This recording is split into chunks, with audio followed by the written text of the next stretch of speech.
Perang Pasifik atau dikenal dengan nama Perang Asia Timur yang berlangsung selama 4 tahun, Jepang mengalami kekalahan dengan menuju ambang kehancuran. Pada 6 Agustus dan 9 Agustus 1945, Hiroshima dan Nagasaki dibom oleh sekutu, membuat Jepang semakin terperosok dalam lubang kekalahan, sampai akhirnya tanggal 14 Agustus 1945, Jepang menyerah tanpa syarat kepada sekutu. Berita tentang kekalahan tersebut sangat dirahasiakan oleh Jepang. Bahkan, semua stasiun radio disegel oleh Jepang. Tapi ternyata, siaran tersebut tertangkap di Indonesia dan Sultan Syahrir mendengarnya.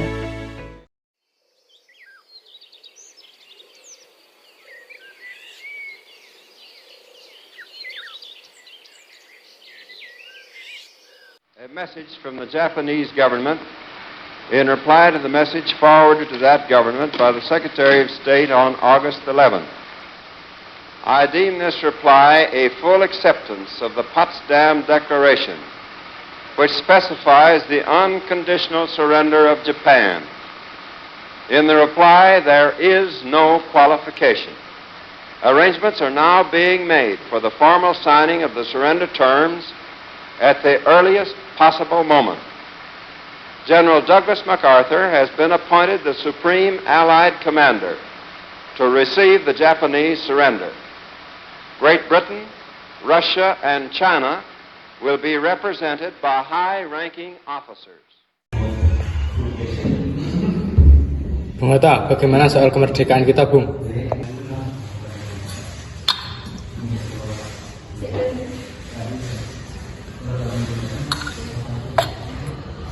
Bukankah soal kemerdekaan sudah diserahkan pada PPKI? Menurut saya sebaiknya kemerdekaan segera dilaksanakan tanpa melalui PPKI, karena PPKI merupakan bentuk Jepang. Sebaiknya kita segera memproklamasikan selagi kita dalam masa vacuum of power. Vacuum of power? Saya mendengar dari radio bahwa Jepang telah menyerah pada sekutu. Jadi ini adalah kesempatan yang baik kita untuk memproklamasikan kemerdekaan sebelum sekutu datang. Bung Hatta dan Sultan Syahrir pergi ke rumah Bung Karno untuk meminta memproklamasikan kemerdekaan. Namun, Bung Karno merasa tidak berhak untuk memproklamasikan kemerdekaan karena menurut Bung Karno, yang berhak untuk memproklamasikan kemerdekaan adalah PPKI. Pada tanggal 15 Agustus 1945, pukul 10 malam, di rumah Soekarno, berkumpullah golongan muda yang ingin mendesak Soekarno untuk segera memproklamasikan kemerdekaan Indonesia.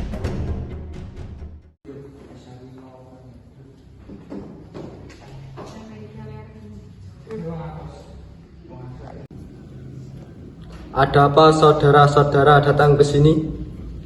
Saya mendengar kekalahan Jepang atas sekutu dari radio divisi London di Bandung. Maka dari itu kami dari golongan muda mengadakan rapat tadi siang dan hasilnya semua setuju agar Bung Karno dan Bung Hatta segera menyusul kemerdekaan Indonesia. Kita tidak bisa begitu saja memproklamasikan kemerdekaan. Kita harus membicarakan dalam rapat PPKI. Kita tidak bisa mempercayai PPKI.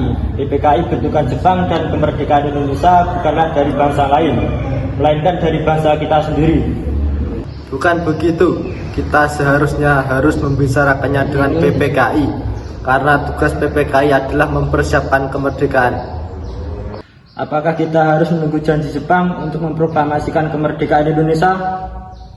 Kita bisa, Bung. Kita harus memproklamasikan kemerdekaan kita sendiri. Kita harus segera merebut kekuasaan, Bung. Kami siap mempertaruhkan jiwa kami, Bung. Malam ini juga kita harus kobarkan revolusi. Jika Bung Karno tidak bertindak cepat, maka akan ada pertumpahan darah dan pembunuhan besar-besaran esok hari. Ini batang leherku, seretlah saya ke pojok itu dan potonglah leherku sekarang juga. Kamu tidak usah menunggu esok hari. Golongan muda yang tidak dituruti keinginannya untuk segera memproklamasikan kemerdekaan menculik Soekarno dan Hatta ke Rengas Dengklok. Golongan muda terus saja mendesak agar Soekarno-Hatta segera melakukan revolusi.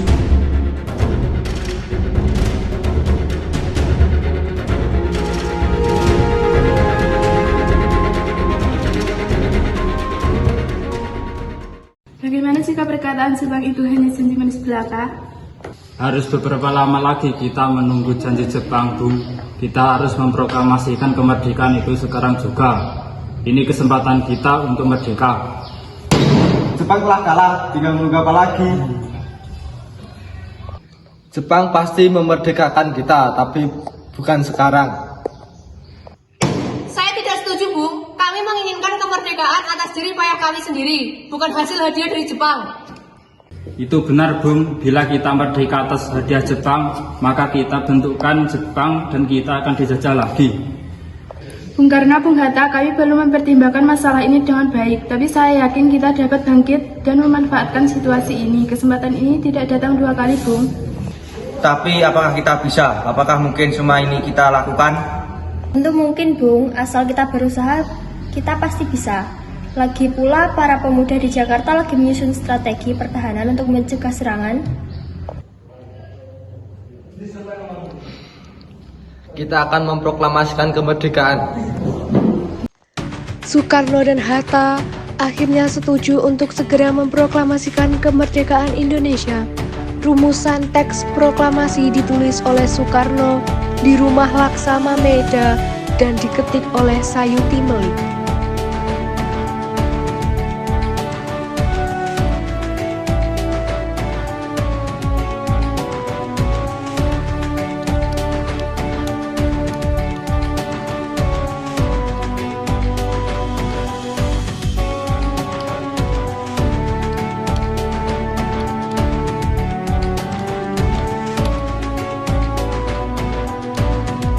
Tanggal 17 Agustus 1945 dini hari, saat semua orang sibuk menyiapkan proklamasi kemerdekaan, Soekarno meminta Fatmawati untuk menjahit bendera merah putih yang akan dikibarkan setelah proklamasi.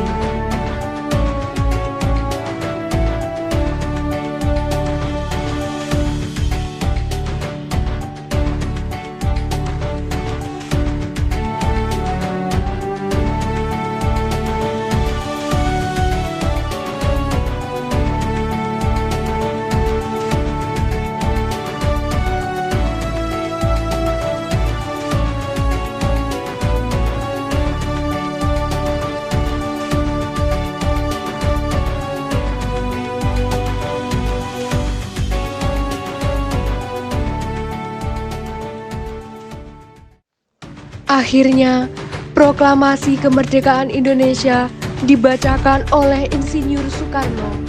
Saudara sekalian, saya telah meminta saudara untuk datang ke sini untuk menyaksikan peristiwa maha penting dalam sejarah.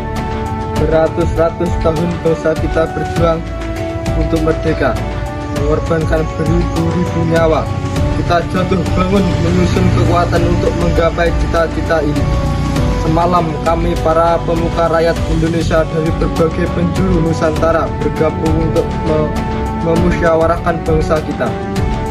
Inilah saatnya bagi kita untuk mengorbankan api revolusi kemerdekaan Indonesia. Saudara sekalian, dengan ini kami menyatakan kebulatan tekad, maka dengarkanlah proklamasi ini. Proklamasi. Kami, bangsa Indonesia, dengan ini menyatakan kemerdekaan Indonesia. Hal-hal yang mengenai pemindahan kekuasaan dan lain-lain diselenggarakan dengan cara saksama dan dalam tempo yang sesingkat-singkatnya. Jakarta, 17 Agustus 1945, atas nama bangsa Indonesia, Soekarno, Hatta.